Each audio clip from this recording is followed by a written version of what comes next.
queridos irmãos, queridas irmãs, aqui quem fala é o Padre Paulo Ricardo, acolhendo você no nosso programa Testemunho de Fé, dando testemunho da nossa fé na Palavra de Deus, na riqueza do Evangelho que a Igreja nos propõe a cada domingo, a cada celebração da Páscoa do Senhor. Porque o domingo é isso, o domingo é a celebração da Páscoa e é exatamente o mistério pascal que ilumina a nossa leitura cotidiana, nossa leitura diária a respeito da Palavra de Deus. O Evangelho desse 28º domingo do tempo comum é o Evangelho de São Mateus, no capítulo 22, versículos de 1 a 14. Você se lembra que nós anunciamos que durante 5 semanas nós estaríamos meditando a respeito do Evangelho do conflito entre Jesus e os fariseus, que, na verdade, nós estamos nesse contexto. Estamos na última semana de Nosso Senhor Jesus Cristo aqui na Terra e Ele está aqui diante desse grande debate, desse grande confronto com os fariseus. Mas não somente isso. A palavra de Jesus é dirigida não somente aos fariseus do seu tempo, aos sumos sacerdotes, aos chefes do povo, mas é dirigida também a nós. Então, também nós devemos nos colocar neste contexto da última Páscoa de Jesus, em que Jesus é condenado à morte por amor a nós, por amor dos nossos pecados. Vamos então ler o Evangelho deste domingo. Vejam só, em primeiro lugar, nós vemos que Jesus nos faz uma parábola, conta uma parábola de uma festa de casamento, das núpcias, um banquete nupcial. Essa parábola, ela claramente, lida à luz da tradição e da Sagrada Escritura, nos fala do banquete nupcial, banquete último do Cordeiro de Deus. Ou seja, nós estamos falando aqui do fim dos tempos. É claramente aquilo que é a primeira leitura do nosso domingo.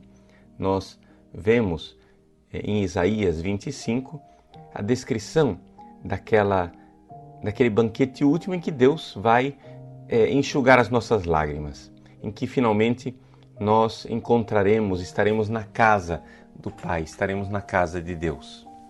Só que esta parábola do banquete nupcial, do fim dos tempos, não é somente isso. Nós podemos aqui lembrar e ver 3 realidades que não se contradizem, mas uma fala da outra. O banquete último do Cordeiro, no fim dos tempos, ou seja, na eternidade, na verdade, quando Deus voltar e nos introduzir na felicidade com Ele no céu, já é antecipado na última ceia. Vejamos que Jesus está aqui na sua última semana de vida e Ele está também preparando o seu coração para celebrar a última ceia, a ceia definitiva com os seus discípulos. E essa última ceia nos fala também da Eucaristia, que nós celebramos não somente a cada domingo, mas todos os dias.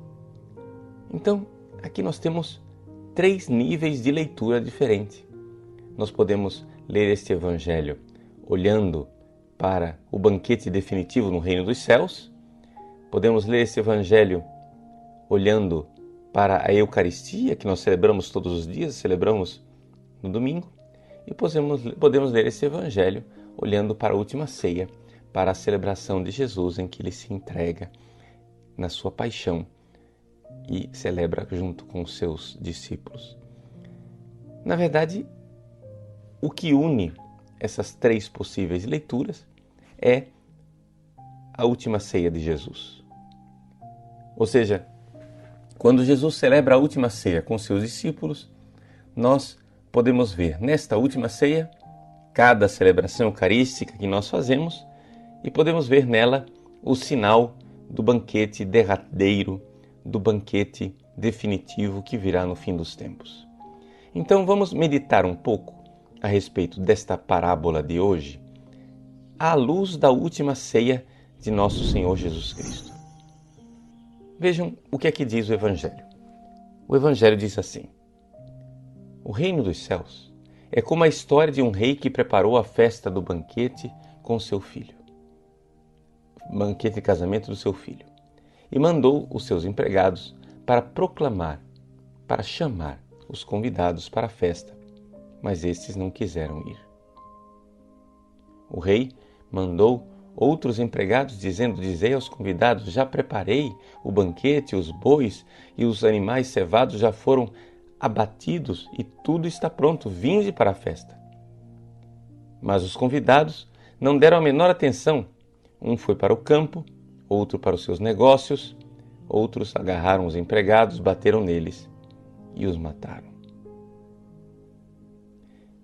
Essa primeira parte do Evangelho nos coloca claramente diante da realidade de que Deus nos quer com Ele num banquete, na felicidade. Vejam, aqui nós vemos um sinal daquelas palavras de Jesus na última ceia. Longamente eu desejei celebrar esta ceia convosco. Jesus nos deseja. Jesus quer. Jesus tem o verdadeiro desejo de estar conosco neste banquete, nesta unidade, nesta união, nesta comunhão. Vamos lembrar que é um banquete de casamento. Que casamento é esse? É o casamento entre Deus e a humanidade. É o casamento de Jesus com a sua igreja. Aqui, então, nós vemos que esse banquete não é uma refeição qualquer, não é um piquenique, não é um lanchinho. Esse banquete é um banquete da união. É a festa da união entre Deus e o homem. O casamento de Jesus com a humanidade, com a sua igreja. O casamento de Deus com o homem. A união profunda entre essas duas realidades tão distantes. Deus tão santo, Deus tão glorioso e onipotente, o homem tão miserável, o homem tão egoísta, o homem tão distraído no meio das coisas do mundo. Deus quer a união conosco. Eu desejei ardentemente, diz Jesus, celebrar esta ceia convosco. Esse desejo ardente de Jesus nos fala do desejo, nos fala da vontade, nos fala do coração do esposo, do coração do noivo. Deus me deseja, Deus me quer com Ele. Então, a parábola nos dá a ocasião de fazermos este exame de consciência e perguntar: Deus me deseja, mas eu desejo Deus? Deus quer estar comigo ardentemente. Na parábola do Evangelho, o rei convida uma vez, duas vezes, insiste, pede, quase que suplica a vinda dos convidados. Está tudo preparado. A urgência desta mesa posta. Os bois, os animais cevados já foram abatidos, tudo está pronto, vinde para a festa. É como a nossa mãe que diz: vejam, a comida já está posta à mesa, já está esfriando, venham logo. A urgência que essa parábola nos fala é a urgência do coração de Deus. Deus me quer, Deus me deseja. Existe esta vontade de núpcias, essa vontade de encontro, essa vontade de estar comigo. E, no entanto, aqueles convidados da parábola falam tão tristemente da nossa realidade. Vejam, essa parábola de Jesus não é parábola. Essa parábola de Jesus, na verdade, é profecia. E se nós olharmos para a igreja hoje, podemos ver que é profecia realizada. Existem lugares vazios nas nossas igrejas. Existem lugares vazios que nos falam destes convidados que não quiseram estar com Deus. Meus irmãos, nós precisamos unir o nosso coração ao coração de Deus. E entender que também no nosso coração deve arder de desejo por Ele. E não somente isso, desejar ardentemente que outros irmãos e irmãs venham participar desta ceia. Na parábola não existe somente o rei e o filho que desejam os convidados e os convidados que rejeitam o convite. Na parábola existem também os empregados, existem também os funcionários que são enviados para falar deste desejo de Deus. Em nós deveria arder este desejo de ver a humanidade unida com Deus. Nós nos lembramos de São Francisco de Assis, que celebramos há poucos dias atrás. Ele continuamente chorava, repetindo esta frase: o amor não é amado. O amor não é amado. Vejam, São Francisco que enxerga a ofensa, enxerga a dor no coração de Deus, de ver que Deus me amou na cruz, numa entrega total e completa, e que eu não correspondo. O amor não é amado. Lembremos também do exemplo de São Domingos de Gusmão. São Domingos passava horas na igreja rezando e chorando e dizendo: Senhor, o que será dos pecadores? É outro aspecto do pecado. O pecado ofende o coração de Deus, como chora São Francisco. O amor não é amado. Mas o pecado também destrói os pecadores, como chora São Domingos. Senhor, o que será dos pecadores? E nesse drama é que nós vemos a dramaticidade da parábola do Evangelho desse domingo. Deus deseja estar conosco. Deus deseja um casamento, uma união conosco. Mas de repente este casamento torna-se dramático. De repente este casamento torna-se uma verdadeira guerra, uma luta. Alguns dos convidados agarraram os empregados, bateram neles e os mataram. O rei ficou indignado e mandou suas tropas para matar aqueles assassinos e incendiar a cidade deles. Em seguida, o rei disse aos empregados: a festa de casamento está pronta, mas os convidados não foram dignos dela. Portanto, ide até as encruzilhadas dos caminhos e convidai para a festa todos os que encontrardes. Então os empregados saíram pelos caminhos e reuniram todos os que encontraram, maus e bons, e a sala da festa ficou cheia de convidados. Como é que nós podemos ler esta segunda parte do Evangelho? Bom, em primeiro lugar, é clara aqui a realidade de que Jesus está falando de eventos que já aconteceram. O evento da cidade de Jerusalém, que foi invadida pelos romanos, saqueada, destruída e queimada. A cidade deles, ou seja, a cidade dos convidados que não aceitaram, a cidade dos judeus que não aceitaram o convite de Jesus. Uma cidade que foi incendiada. Mas, exatamente no momento em que esta cidade foi incendiada, destruída, quando Mateus escreve essa parábola, esses acontecimentos já tinham se passado, ou seja, isso era uma profecia de Jesus que já tinha se cumprido. Ao mesmo tempo, Mateus vê o lado positivo de, ao ver a rejeição dos judeus, ver o quanto Deus generosamente abre as portas para todos, para aqueles que estão nas encruzilhadas.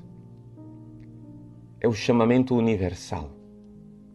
É o chamado universal de salvação. Deus quer que todos os homens sejam salvos e cheguem ao conhecimento da verdade. Todos os homens. Nossa missionariedade, nós que somos igreja, devemos ser tomados por essa urgência do amor de Deus. Caritas Christi urget nos. O amor de Cristo nos impele, nos leva a pregar o Evangelho, a chamar as pessoas que estão nas encruzilhadas, a incomodar as pessoas que parecem que não sabem desse desejo de Deus de se unir com elas.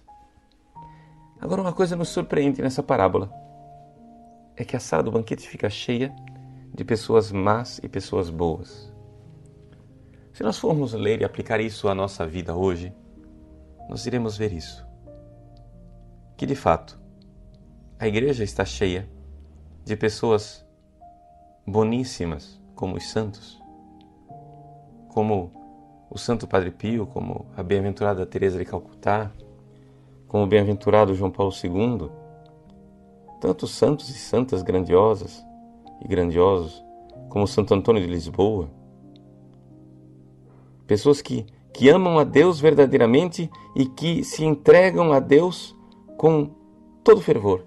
Só que, ao mesmo tempo, existe dentro da igreja também muita gente que não se entrega a Deus, que não é de Deus. Pessoas que estão dentro da igreja, mas que são maus. Para nós deve ser, de certa forma, motivo de exame de consciência essa palavra de Jesus que nos fala que a sala do banquete está cheia com gente boa e com gente má. Nós temos que nos lembrar que Judas também se sentou à mesa na última ceia, que Judas também recebeu a comunhão. E isso, para nós, é escandaloso, para nós é um mistério, para nós é fonte de perplexidade, mas deve ser também para nós fonte de exame de consciência. O Papa Bento XVI, na sua última viagem à Alemanha, na missa em que ele se despedia do seu país, a última missa celebrada pelo Papa, ele diz algumas palavras desconcertantes. Ele diz assim, que aqueles que são agnósticos, ou seja, pessoas que têm um certo ceticismo, que não deram ainda a sua resposta para Deus, eles não creem e, ao mesmo tempo, não rejeitam Deus, ficam numa zona de penumbra. O Papa diz assim, agnósticos que sofrem com a busca da verdade a respeito de Deus, pessoas que sofrem por causa dos seus próprios pecados, muitas vezes estão mais próximas do reino de Deus do que outras pessoas que vivem dentro da igreja e estão comodamente alojadas dentro do aparato da igreja, ou seja, da instituição, da igreja enquanto realidade institucional. O Papa nos questiona e, de alguma forma, diz essas palavras que são um pouco escandalosas. Ou seja, existem pecadores e incréus lá fora que estão mais próximos do reino de Deus do que muita gente sentada na mesa do banquete, dentro da igreja. Por que isso? Bom, para esclarecer isso, vemos então a última parte da parábola. Quando o rei entrou para ver os convidados, observou aí um homem que não estava usando o traje da festa e perguntou-lhe, amigo, como entraste aqui sem o traje da festa? Mas o homem nada respondeu. E então o rei disse aos que serviam, amarrai os pés e as mãos desse homem e jogai-o fora na escuridão, aí haverá choro e ranger de dentes, porque muitos são chamados e poucos são escolhidos. Como interpretar isso? Nós nos recordamos aqui de uma passagem de São Gregório Magno. São Gregório, ele interpreta isso como sendo a necessidade que nós temos de fé e de caridade ao mesmo tempo. São Gregório explica que as pessoas que entraram no refeitório, no lugar da festa, que se sentaram à mesa do banquete, essas pessoas tiveram fé. Mas São Gregório recorda que a fé não é suficiente, que só a fé não basta, que é necessário também que haja amor, é necessário também que haja a caridade. aqueles frutos de amor a respeito dos quais nós falávamos no domingo passado, quando falávamos da parábola da videira. Os frutos de amor, é necessário amar. Por isso, nós começamos a leitura do nosso Evangelho falando do grande desejo e do grande amor de Deus que deseja estar conosco. E terminamos aqui o Evangelho falando deste mesmo amor, só que agora da nossa parte. Nós também precisamos ardentemente desejar Deus, querer estar com Ele, e não somente isso, amá-lo de verdade, amá-lo com os fatos. E amar quer dizer que assim como Jesus dramaticamente assume a cruz, assim como Jesus é crucificado, nós também precisamos abraçar a nossa cruz e segui-lo. Nós também precisamos reagir com um amor muito prático. As pessoas falam tanto de amor e falam de amor de forma romântica, mas o amor, embora seja belo, ele não tem nada de romântico. O amor é sempre dramático. O amor é sempre crucificado. E aqui está o homem que no banquete se recusa a usar a veste. Segundo a interpretação de São Gregório Magno, é o homem que se recusa a amar. Ele tem fé. Ele já pertence à igreja. Ele já comunga. Ele está no banquete de Deus. Mas ele somente assiste à missa. Ele não tem um verdadeiro coração eucarístico, porque não vê que a missa, na verdade, é essa celebração extraordinária em que nós nos tornamos presentes a Deus que se imola de amor, a Deus que me deseja tanto, que vai até os abismos da morte para me buscar, Deus que me quer e me ama tanto, que vai até o precipício e desce e vem e chafurda na lama do meu pecado, da minha miséria, da minha destruição e da minha morte. Ele assume as minhas dores. Eu não posso realmente participar do banquete de Deus se eu não amar de volta quem me amou assim.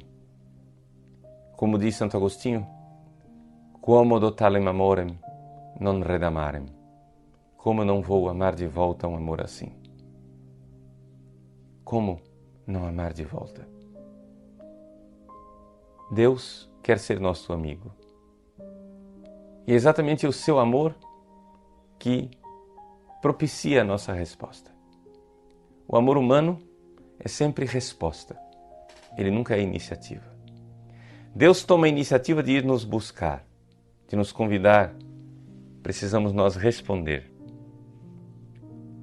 Nós que estamos na igreja, não fiquemos comodamente alojados no aparato da igreja, mas saibamos que muitas vezes vivemos uma situação escandalosa. Dentro da igreja existem bons e maus. Que bom seria que fôssemos todos corações ardentes e amorosos, como os grandes místicos, como a Santa Teresinha do Menino Jesus, como a Santa Teresa d'Ávila. Que bom se fôssemos assim. Que triste que não o somos. O Evangelho desse domingo, para nós, é grande exame de consciência. Vamos então, meus irmãos e irmãs, vestir a veste nupcial. Vamos colocar a nossa veste branca, a veste branca do amor, e responder de volta àquele que ardentemente desejou celebrar essa Páscoa conosco. Celebremos nós também. Abracemos a nossa cruz e respondamos ao amor de Deus. Nós precisamos amar como fomos amados. Nós precisamos realmente responder ao amor do esposo. A igreja esposa é convidada. Felizes os convidados para o banquete nupcial do Cordeiro. Eis o Cordeiro de Deus, que tira o pecado do mundo, tira o pecado da nossa falta de amor e nos introduz no reino extraordinário do seu amor que não passa. Abençoe-vos o Deus Todo-Poderoso, Pai, Filho e Espírito Santo. Amém. Até a semana que vem, se Deus quiser, no nosso programa Testemunho de Fé.